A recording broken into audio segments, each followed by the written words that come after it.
Today I ordered the Department of Defense to deploy additional active duty forces to the region.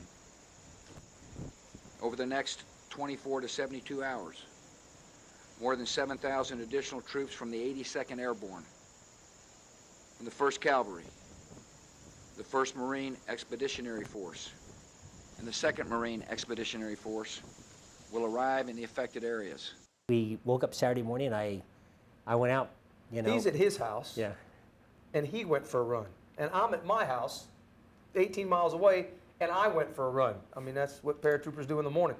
And it's funny, we both got back from the run, and he was watching TV, and I guess I was cooling off doing something else.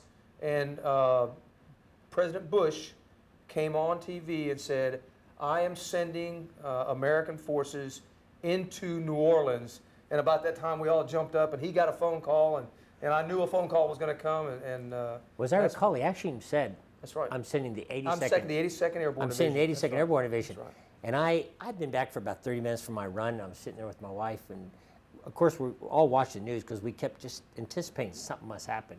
And they said they had some special announcement, and the President came on and said, I'm sending the 82nd Airborne Division.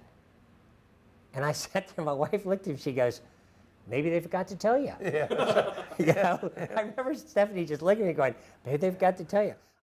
What General Honore helped was, he knew what needed to be done, and he didn't care what anybody else thought. He was going to get it done. There's very few things you so vividly remember in your life, but I remember Russel Honore just sitting there going, I just want you to fix that. And you know, I mean, because I remember asking him, so sir, what's the orders for the 82nd Airborne Division? And he said, if I have to tell you what to do, I don't need you here. He says, your job is to fix that. And you know, that's all we needed. And we kept him informed.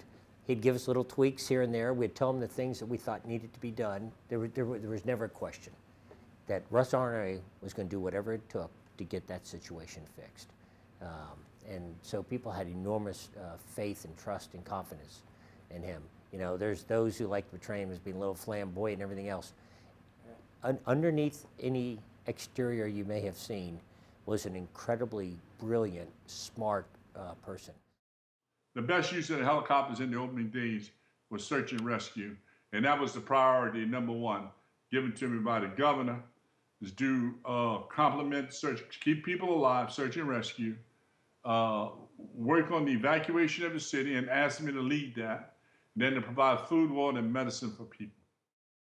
Here's the incredible thing. From all the news reports, we went in expecting the worst. Sure did. I mean, we thought we would be shot at, there'd be unruly mobs, there would be anarchy in the streets, you know, well, there was unruly mobs and there was anarchy in the street. But the sheer presence of a lot of American service members, in this case paratroopers, all wearing their berets, all with their weapons slung over their backs, walking up to groups of people who were unruly and needed help, there was an immediate, almost calm that took place. You wouldn't believe the difference in 2 days, just 2 days. When we hear of looting taking place at one of these locations, we'd immediately dispatch 2 or 3 squads, about 24 paratroopers there. And as soon as the Humvees pulled in and the American paratroopers just got off very quietly and started walking to the building, all the looters would scatter and run. There was no more, there was never a confrontation or a problem with anyone. There's a presence when you put a couple thousand troops walking the streets.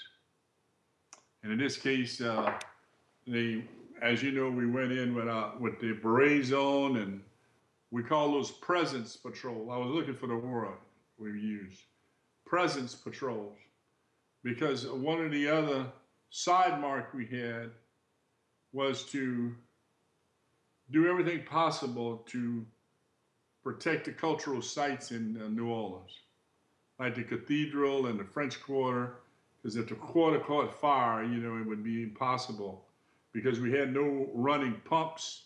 We could only put fire out with buckets underneath the helicopters. And also, to my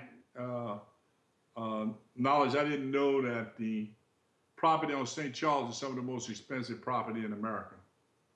So, but we concentrated the 82nd Airborne in the French Quarter around the cathedral, and we put the 1st Cavalry on the West Bank. You know, you're taught to be a selfless servant in the military. Every person who puts on a uniform is you're there to serve.